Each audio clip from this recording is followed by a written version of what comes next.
میری نظروں نے دور تک اس کا تعاقب کیا اور پھر میں نے دوبارہ سے فرش صاف کرنا شروع کر دیا۔ میرا دل خون کے آنسو رو رہا تھا۔ مجھے یقین نہیں آ رہا تھا کہ میرا سگا بیٹا میرے ساتھ ایسا کر سکتا ہے۔ جو میرا خون تھا، میں نے اسے کتنی محنت سے پالا تھا، کیا کچھ نہیں کیا اس کے لیے اپنی نیندیں تباہ کر دی، آرام سکھ سب کچھ بھول گئی۔ یہ سب ہر والدین اپنی اولاد کے لیے کرتے ہیں، ان کے اچھے مستقبل کے خواب آنکھوں میں سجاتے ہیں۔ اور اب جب میرے بیٹے کو تعبیر مل بھی گئی، جو چاہتا تھا اس نے پا لیا تھا، تو اب کیسے اس کی نگاہیں بدل گئی تھیں؟ اپنی ماں کو ہی بھول گیا تھا۔ وہ لڑکی جو اس کے ساتھ تھی، ایسا لگ رہا تھا جیسے وہ دونوں ایک دوسرے سے بے انتہا پیار کرتے ہوں۔ ادھر ادھر سے سننے میں آیا تھا کہ وہ دونوں شادی کرنے والے ہیں، اور میں یہ سوچ سوچ کر خوش ہو رہی تھی کہ اتنی خوبصورت پڑھی لکھی لڑکی میرے بیٹے کی زندگی میں شامل ہو جائے گی۔ میں نے عباس کو مخاطب کیا، بیٹا کبھی 2 گھڑی میرے پاس بھی آ کر بیٹھ جایا کرو۔ جب سے تم ہاسپٹل میں شفٹ ہوئے ہو، تم نے تو دوبارہ کبھی پلٹ کر گھر کا رخ نہیں کیا۔ ایسے لگتا ہے جیسے ہمارے ساتھ تیرے سارے رشتے ختم ہو گئے۔ میری بات کا جواب دینے کی بجائے وہ ادھر ادھر دیکھنے لگا اور پھر مجھے غصے سے گھونٹتے ہوئے کہنے لگا، کتنی بار آپ کو کہا ہے کہ مجھے اسپتال میں بیٹا کہہ کر مخاطب نہ کیا کریں؟ اگر کسی نے سن لیا تو میری کتنی بےزتی ہوگی کہ کام والی مجھے بیٹا کہہ رہی ہے۔ اس کی بات نے میرے دل کو چیٹ دیا تھا، مگر میں ماں تھی، اولاد کی 100 غلطیوں پر پردہ ڈال کر خود کو تسلی دے سکتی تھی، اور میں نے ابھی بھی ایسا ہی کیا تھا۔ کیا کرے، وہ بیچارہ مجبور ہے، بڑے لوگوں میں اٹھنا بیٹھنا ہے۔ ابھی وہ کسی کو یہ نہیں بتا سکتا کہ وہ کس خاندان سے تعلق رکھتا ہے۔ یہ سوچ کر میں آنسو پیتی رہ جاتی، مگر جب وہ میرے سامنے سے اجنبی بن کر گزرتا تو میرے دل پر آرے چلنے لگتے تھے۔ اور اب جب سے مجھے پتا چلا تھا کہ وہ ڈاکٹر ربیہ سے شادی کرنے والا ہے، تو میں خوشی سے کھل اٹھی تھی۔ ڈاکٹر ربیہ 1 سال پہلے ہی اسپتال میں آئی تھی، بہت نیک اور ہمدرد اور بہت خوبصورت تھی۔ سننے میں آیا تھا کہ وہ بہت امیر خاندان سے تعلق رکھتی ہے۔ پریکٹس کے لیے وہ اس اسپتال میں جاب کر رہی تھی۔ اس کے بعد اس کا اپنا اسپتال بنانے کا ارادہ تھا، اور یقیناً وہ میرے بیٹے کو بھی اپنے ساتھ ہی اسپتال میں رکھنے والی تھی۔ میرے بیٹے کو اپنا مستقبل روشن نظر آ رہا تھا، تبھی تو وہ ربیہ کو اپنی مٹھی میں کرنے کے لیے اس کے آگے پیچھے پھرتا رہتا۔ وہ بھی جیسے اسے پسند کرنے لگی تھی۔ اس نے جو میں نے ان دونوں کو دیکھا تو میرا دل چاہنے لگا کہ میں ان کی بلائیں لے لوں۔ بے اختیار میں اپنے بیٹے کی طرف بڑھی تو اس نے مجھے درشتی ٹوک دیا، یہ کیا کر رہی ہو ماسی؟ میرے قریب آ رہی ہو؟ پیچھے ہٹ کر کھڑی ہو، اور یہ فرش دیکھو، صحیح سے صاف کیا کرو۔ وہ مجھے بری طرح جھڑک کر وہاں سے چلا گیا، اور میں زمین پر بیٹھ کر روتی چلی گئی۔ میرا اپنا بیٹا ایسے کیسے دھتکار سکتا تھا؟ کتنی بیزاری تھی اس کی آنکھوں میں۔ آج تک میں خود کو یہ سوچ کر تسلی دیتی رہی کہ وہ آہستہ آہستہ ٹھیک ہو جائے گا۔ جب وہ بڑا ڈاکٹر بن جائے گا تو وہ سب کو بتا دے گا کہ میں اس کی ماں ہوں۔ ایک کام کرنے والی، صفائی کرنے والی عورت اس کی ماں ہے، اور اس نے اپنی محنت سے اسے اس قابل بنایا ہے، مگر وہ مجھے قبول کرنے پر تیار نہیں تھا۔ میں خود پر بند باندھنے کی کوشش کرتی، خود پر جبر کرتی کہ میں اس کی طرف نہیں دیکھوں گی، مگر جب وہ سامنے آتا تو میرے اپنے دل کے ہاتھوں مجبور ہو کر اس کی طرف لپکنے لگتی۔ تب اس کی آنکھوں میں اپنے لیے بیگانگی اور نفرت دیکھ کر میں پل پل جیتی اور پل پل مرتی۔ میری حالت میرا چھوٹا بیٹا دیکھتا تو غصے میں آ جاتا۔ امی، بھائی ہمارے ہاتھوں سے نکل چکے، وہ کبھی بھی ہم لوگوں کو اب اپنائیں گے نہیں، کیونکہ اب وہ بڑے ڈاکٹر بن رہے ہیں۔ انہیں ہمیشہ سے بڑا آدمی بننے کا شوق تھا، اب ان کی یہ خواہش پوری ہو رہی ہے، اور ان کی شادی بھی ایک بہت اچھے خاندان میں ہو رہی ہے۔ اگر ان لوگوں کو یہ پتا چلا کہ وہ ایک کام کا والی کے بیٹے ہیں تو تب آپ جانتی ہیں کہ کیا ہوگا؟ ارشد تلخی سے گویا ہوا تو میں اس کے منہ پر ہاتھ رکھ دیتی۔ جانتی تھی کہ جو کہہ رہا ہے وہ سچ ہے، مگر دل یہ ماننے پر تیار نہیں تھا۔ وہ تمہارا بھائی ہے، اس کے بارے میں اتنا بدگمان مت ہو۔ اور ارشد مجھے کہتا کہ امی، آپ خوابوں کی دنیا سے باہر آ جائیں اور بھائی سے امیدیں وابستہ کرنا چھوڑ دیں۔ بس میرے یہی چند ماہ رہ گئے ہیں، میرا یہ سیمسٹر مکمل ہو جائے گا، انشاءاللہ میں بہت اچھی نوکری پر لگ جاؤں گا۔ میں جانتی تھی کہ ارشد میں اور عباس میں زمین آسمان کا فرق تھا۔ عباس تو بچپن سے خود غرض تھا، جبکہ ارشد بچپن سے ہی میرا احساس کرتا تھا، مگر کیا کرتی، میں ماں تھی، اپنے بیٹے سے نفرت نہیں کر سکتی تھی۔ ارشد کے لا کہنے کے باوجود بھی میں نے اس اسپتال میں نوکری کرنا نہیں چھوڑا، کیونکہ اس طرح سے میں عباس کو ایک نظر دیکھ لیا کرتی تھی۔ ارشد پارٹ ٹائم نوکری کرنے لگا، جس سے ہمارے اخراجات پورے ہو جاتے تھے۔ مگر میں پھر بھی یہ نوکری چھوڑنے پر تیار نہیں تھی۔ اگر چھوڑ دیتی تو عباس کا چہرہ کیسے دکھتی؟ اور اس دن میں نے سنا تھا کہ اب جتنے بھی ڈاکٹر یہاں پہ پریکٹس کر رہے تھے ان سب لوگوں کو سرٹیفکیٹ دیا جانے والا تھا۔ وہ سب اپنے والدین کے ساتھ آ کر اس تقریب میں شامل ہوتے۔ جب یہ بات میں نے ڈاکٹر سے سنی تو میرا دل بلیوں اچھلنے لگا۔ اس کا مطلب یہ ہے کہ اب عباس اس بات کو قبول کر لے گا کہ میں اس کی ماں ہوں۔ میں بے انتہا خوش ہو گئی۔ کل تقریب تھی اور شام کو جب میں چھٹی کر کے گھر آنے لگی تو عباس تیزی سے قدم اٹھاتے ہوئے میرے پاس آیا۔ کہنے لگا کہ کل اسپتال میں تقریب ہے، اور ابھی اس کی بات ادھوری تھی کہ ربیہ وہاں پر آ گئی۔ کیا باتیں ہو رہی ہیں؟ کچھ نہیں، میں ماسی سے کہہ رہا تھا کہ کل بہت سارے مہمان ہوں گے، تو ایسے میں صفائی کا خاص خیال رکھنا۔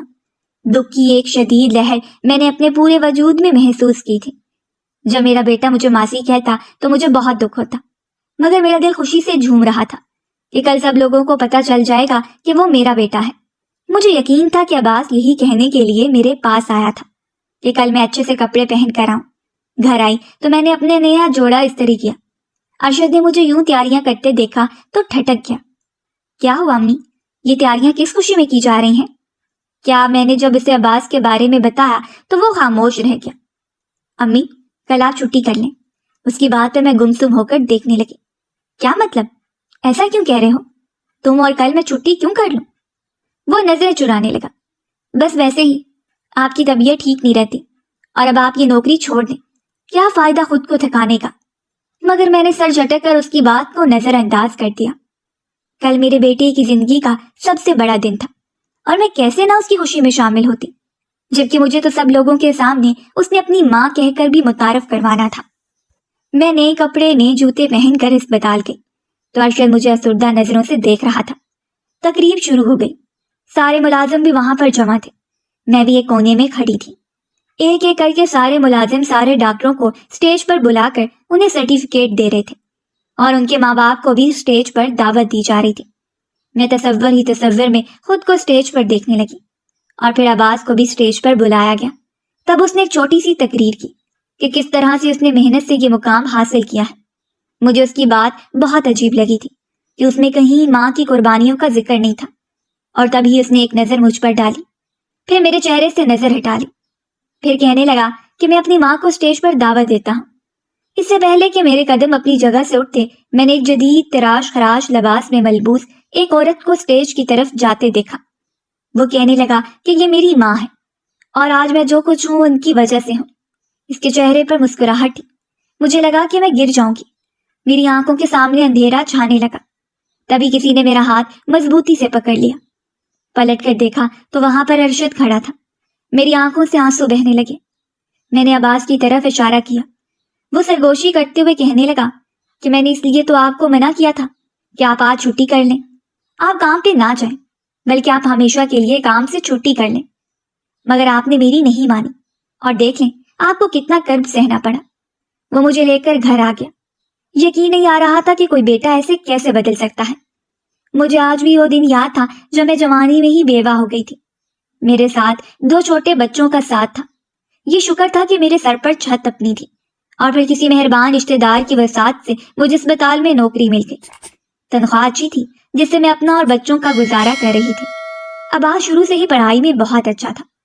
مجھے آج بھی وہ دن یاد ہے جب میں کام سے واپس آئی تو عباس میرے پاس آیا، کہنے لگا، اماں، میری ایڈمیشن فیس کے لیے زیادہ پیسے چاہیے، اگر ان پیسوں کا بندوبست نہ ہو سکا تو میرا ایڈمیشن نہیں ہو سکے گا۔ میں نے اسے کہا، میں چاہتی ہوں تمہاری ہر خواہش پوری ہو، تو پھر اماں میری فیس کا کوئی بندوبست کر دو۔ ابھی 2 دن ہیں، میں ایک اسپتال میں جھاڑو پونچھا کرتی تھی، اچھی خاصی تنخواہ مجھے ملتی تھی جس سے میں 1 روپے بھی اپنی ذات پر خرچ نہیں کرتی تھی۔ ایک دن کھانا بناتی تو 2 دن وہی کھانا چلاتی تھی تاکہ میرے بچے پڑھ لکھ جائیں۔ اب اس کی فیس جانی تھی، میرے پاس جو پیسے تھے وہ خرچ ہو چکے تھے۔ اس کا کہنا تھا کہ اگر داخلہ نہ کیا تو وہ اپنے میٹرک کے پیپرز نہیں دے پائے گا۔ میں نے اپنے محلے میں رہنے والی سکینہ سے ذکر کیا تو وہ ہنس پڑی۔ ارے، ڈاکٹر امیر لوگ بنتے ہیں جن کے پاس بہت پیسہ ہوتا ہے، سنا ہے ان کی فیس بہت زیادہ ہوتی ہے، ہم جیسے غریب لوگ تو صرف خواب دیکھ سکتے ہیں۔ ارے نہیں سکینہ، میرا بیٹا بہت لائق ہے، بہت قابل ہے، تم دیکھ لینا، وہ ڈاکٹر بن کر دکھائے گا، بس ایک بار اس کا داخلہ چلا جائے، تو اس کے بعد ساری مشکلیں آسان ہو جائیں گی۔ پتہ نہیں میرے اندر سے کیوں یہ آواز آتی تھی کہ میرا بیٹا ایک نہ ایک دن بڑا آدمی ضرور بنے گا۔ میں نے پھر ایک گھر میں بھی کام کرنا شروع کر دیا۔ میری اسپتال سے ڈیوٹی صبح 9 سے لے کر شام 5 بجے تک ہوتی تھی، اور باقی اوقات میں ہی میں کوئی اور کام کر سکتی تھی۔ میں نے ایک گھر میں صفائی کا کام شروع کر دیا۔ صبح کے وقت وہاں 2 گھنٹے لگاتی، ان سے میں نے منتیں کر کے ایڈوانس پیسے بھی لے لیے، اور یوں جب میں نے اپنے بیٹے کو داخلے کے پیسے لا کر دیے تو اس کی آنکھیں چمکنے لگی۔ ساری رات وہ بیٹھ کر پڑھتا رہتا، اسکول سے جب آتا تو کتابوں میں سر دیکھ کر بیٹھ جاتا۔ میں بھی اسے کبھی تنگ نہیں کرتی تھی، کبھی کسی کام کے لیے نہیں کہتی تھی۔ جبکہ میرا چھوٹا بیٹا وہ بھی پڑھائی میں اچھا تھا، مگر اسے میرے بڑے بیٹے کی طرح پڑھائی کا جنون نہیں تھا، اور نہ ہی وہ بڑا آدمی بننے کے لیے پاگل ہوا جا رہا تھا۔ وہ عجیب باتیں کرتا جو میری سمجھ میں نہیں آتی۔ اکثر اپنے بھائی سے کہتا کہ انسان کو بڑا آدمی نہیں بلکہ اچھا انسان بننے کی کوشش کرنی چاہیے۔ عباس اس کی باتوں پر مذاق اڑاتا۔ تم پتہ نہیں کون سے زمانے کی باتیں کرتے ہو، آج کل ایسے کوئی بھی نہیں سوچتا، جس کے پاس پیسہ ہو، پاور ہو، سب اسی کے آگے پیچھے پھرتے ہیں۔ اس کی یہ باتیں مجھے بڑی لگتی تھی۔ میں اسے کہتی کہ اچھائی کا مقابلہ دنیا کی کوئی طاقت نہیں کر سکتی۔ کامیابی ملنا اچھی بات ہے، مگر یہ نہیں کہ انسان کامیابی کو پا کر اچھائی برائی میں فرق نہ کر سکے۔ دن رات محنت کر کے اس نے میٹرک کے پیپرز دیے تھے۔ جب رزلٹ آیا تو حسب توقع تھا۔ مجھے جب عباس نے بتایا کہ اس نے پورے علاقے میں ٹاپ کیا ہے، سب سے زیادہ نمبر اس کے ہیں، اب حکومت کی طرف سے اسے اسکالرشپ بھی ملے گا، میں تو سن کر خوشی سے سجدہ ریز ہو گئی۔ اور پھر اس نے شہر کے سب سے بڑے کالج میں داخلہ لے لیا۔ اس کے لیے مجھے بہت محنت کرنی پڑتی تھی، گو کہ اس کی تعلیم مفت تھی، مگر اس کے علاوہ بہت سارے دیگر اخراجات تھے جن کو پورا کرنے میں ہلکان ہو جاتی تھی۔ ارشد ابھی میٹرک میں تھا، وہ بھی پڑھائی میں بہت اچھا تھا، اس کے بھی نمبر اچھے آتے تھے، مگر وہ عباس کی طرح اپنی کلاس میں کبھی ٹاپ نہیں کر پایا تھا۔ اور عباس اس کا مذاق اڑاتا کہ تمہارے نمبر ہمیشہ مجھ سے کم آتے ہیں، تم ہمیشہ مجھ سے پیچھے ہی رہو گے۔ اور ارشد اس کی بات پر کندھے اچکا کر رہ جاتا، جیسے اسے اس بات سے کوئی فرق نہ پڑتا ہو۔ دن مہینے اور مہینے سالوں میں بدلتے گئے۔ میں عباس کے لیے دگنی محنت کر رہی تھی تاکہ میرے بیٹے کو کبھی کسی چیز کی کمی نہ ہو، جبکہ ارشد چھوٹی سی عمر میں ہی ٹیوشن پڑھانے لگا تھا، وہ اپنا خرچہ خود اٹھانے لگا۔ عباس اس بات پر بھی اس کا مذاق اڑاتا، اسے کہتا کہ تم پڑھائی میں اچھے نہیں ہو، تمہارے پاس بہت فالتو وقت ہے، جب ہی تم یہ کام کر سکتے ہو۔ میں اتنے چھوٹے کام نہیں کر سکتا کیونکہ مجھے بڑا آدمی بننا ہے، ڈاکٹر بننا ہے، اور مجھے اس کے لیے ڈھیر سارا پڑھنا ہے۔ اگر میں اپنا وقت یوں ہی برباد کرتا رہوں گا تو میں کبھی بھی آگے نہیں بڑھ پاؤں گا۔ ارشد جب بھی اسے کہتا کہ وہ بھی ٹیوشن پڑھا کر میرا بوجھ کم کریں تو وہ اسے یہی جواب دیتا تھا۔ ایسے میں بھی ارشد کو سمجھاتی کہ تمہیں بھی کیا ضرورت ہے یہ کام کرنے کی، میں ہوں تم لوگوں کے اخراجات اٹھانے کے لیے، تمہاری ماں زندہ ہے، تم لوگ اپنی پڑھائی پہ توجہ دو۔ 5 سال کا عرصہ بیت گیا تھا، اور پھر ایک دن عباس نے مجھے کہا کہ اب وہ ہاؤس جاب کرنا چاہتا ہے، اس کے بعد وہ باقاعدہ طور پر کسی اسپتال میں نوکری کرنے لگے گا، اس کی تنخواہ لاکھوں میں ہوگی۔ یہ سوچ کر اس کی آنکھیں چمک رہی تھیں۔ اس کا لباس دیکھ کر اندازہ ہو رہا تھا کہ وہ جو بھی کماتا ہے اپنے لباس پر، اپنے حلیے پر بہت دھیان دیتا ہے۔ وہ دیکھنے میں بہت زیادہ متاثر کن شخصیت کا مالک لگنے لگا تھا۔ میں اس کی نظر اتارتے نہیں تھکتی تھی۔ اب عباس نے گھر بہت کم آنا شروع کر دیا تھا۔ جب پہلی بار پوری رات گھر نہیں آیا تو میں پورے صحن میں چکر لگاتی پھر رہی تھی۔ ارشد مجھے دیکھ کر کہنے لگا کہ آپ پریشان مت ہوں، وہ اپنے کسی دوست کے ساتھ ہوگا، جلدی آ جائے گا۔ مگر پھر 2 دن کے بعد جب وہ گھر آیا تو کہنے لگا کہ میں ہاسٹل میں شفٹ ہو گیا ہوں، میں اپنا ضروری سامان لینے کے لیے آیا ہوں۔ اس کے رویے میں عجیب سی اجنبیت آ گئی تھی، مجھے بہت عجیب لگا۔ اپنا گھر ہوتے ہوئے تم ہاسٹل میں کیوں رہو گے؟ کہنے لگا کہ میرے ابھی کچھ کام ہیں جن کو کرنے کے لیے مجھے تنہائی اور یکسوئی کی ضرورت ہے، اور وہ مجھے اپنے ہاسٹل میں ہی مل سکتی ہے۔ میں نے اسے کہا کہ ملنے کے لیے آ جایا کرنا، جب تک تمہیں دیکھوں نا مجھے چین نہیں آتا، اور وہ میری بات پر سر ہلا کے رہ گیا تھا۔ کتنے دن بیت جاتے ہیں، وہ مجھ سے ملنے کے لیے نہیں آتا تھا۔ میں اس کے لیے روتی جاتی، اور پھر ایک دن میں نے اسے اپنے ہسپتال میں دیکھا۔ میں بے قراری سے اس کی طرف بڑھی تو وہ مجھے دیکھ کر وہاں سے غائب ہو گیا۔ میں اس کو پورے ہسپتال میں ڈھونڈتی رہ گئی، مگر نہ جانے وہ کہاں تھا۔ اور اسی شام وہ گھر آیا، کہنے لگا کہ اماں جس ہسپتال میں تم کام کرتی ہو میں پریکٹس کرنے کے لیے اسی ہسپتال میں آیا کروں گا۔ اس وقت ارشد بھی میرے ساتھ موجود تھا۔ میں خوشی سے کھل اٹھی اس کا مطلب یہ ہے کہ میں تمہیں روزانہ دیکھ سکوں گی؟ کہنے لگا ہاں، مگر تم سے ایک درخواست ہے۔ اس کی بات پر میں چونک پڑی۔ کہنے لگا کہ کسی کو پتا نہ چلے کہ میں تمہارا بیٹا ہوں۔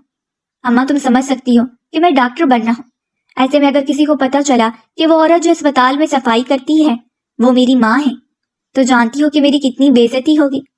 میرا تو صدمے کے مارے دل پھٹ گیا، اور ارشد بھی حیرت سے گنگ تھا۔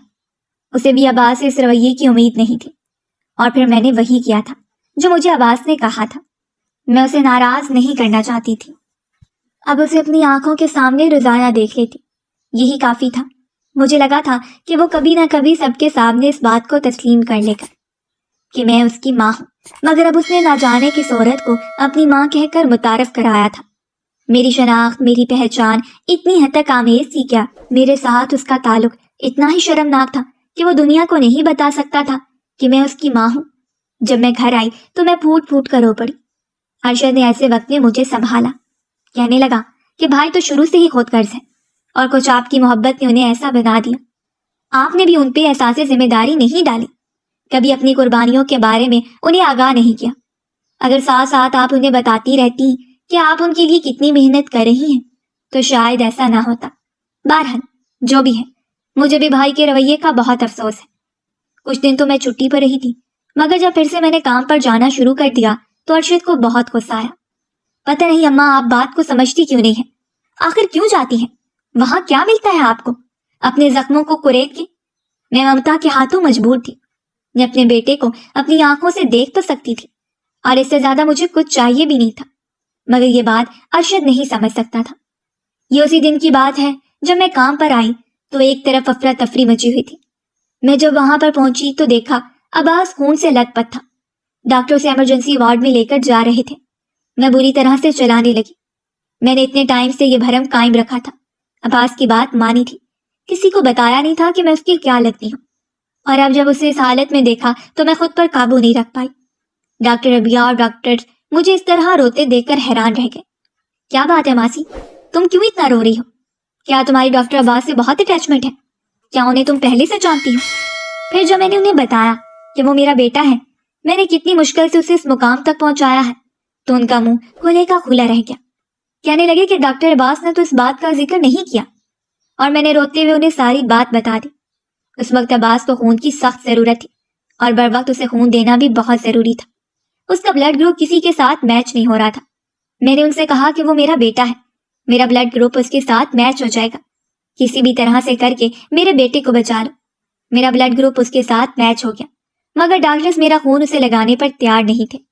ان کا کہنا تھا کہ میں کمزور عورت ہوں، مجھے بھی خون کی کمی ہے، ایسے میں میرے اپنے بہت سے مسائل ہو سکتے ہیں۔ تب میں نے ارشد کو فون کر کے وہاں پر بلوایا۔ اس کا بلڈ گروپ بھی عباس کے ساتھ میچ کر گیا تھا۔ 24 گھنٹوں کے لمبے عرصے کے بعد جا کے عباس کو ہوش آیا تھا، اور آنکھیں کھولتے ہی اس نے ماں کو پکارا تھا۔ میں بے تابی سے اس کی طرف بڑھی۔ مجھے دیکھ کر پہلے تو مجھے بے یقینی سے دیکھتا رہا، مگر پھر اس کی آنکھوں سے آنسو بہنے لگے اور وہ پھوٹ پھوٹ کر رو پڑا۔ کتنا بدنصیب ہوں میں کہ اپنی ماں کو ناراض کر دیا، اپنی جنت کو نہیں پہچان سکا۔ محض سوسائٹی میں اپنا نام اونچا رکھنے کے لیے میں نے اپنے آپ کو ویسا دکھاتا رہا جیسا سب لوگ مجھے دیکھنا چاہتے تھے۔ اپنی ماں کو سب سے متعارف کروانے میں مجھے شرمندگی ہوتی رہی، جبکہ یہ شرمندگی کی نہیں، فخر کی بات ہے کہ میری ماں ایک محنتی عورت ہے جس نے حق حلال کی کمائی سے ہمیں اس قابل بنایا۔ اماں، میں تو ساری زندگی تمہارا احسان ہی چکا سکتا۔ وہ مسلسل رو رہا تھا اور ایک ہی بات کہے جا رہا تھا۔ ڈاکٹر ربیہ کی آنکھوں سے بھی آنسو بہنے لگے۔ کہنے لگی کہ مجھے خوشی ہے کہ تمہیں خود اپنی غلطی کا احساس ہو گیا ہے، ورنہ اگر تمہیں آج بھی احساس نہ ہوتا تو میں تمہارے ساتھ شادی کرنے کا فیصلہ بدل دیتی۔ میں کسی ایسے خود غرض انسان کے ساتھ نہیں رہ سکتی تھی جو اپنے سگے رشتوں کو بھول سکتا ہے، وہ مجھے بھی بھلا سکتا ہے۔ اسی لیے اب تمہیں اپنی غلطی کا احساس ہو گیا ہے تو میں تم سے شادی کرنے کے لیے تیار ہوں۔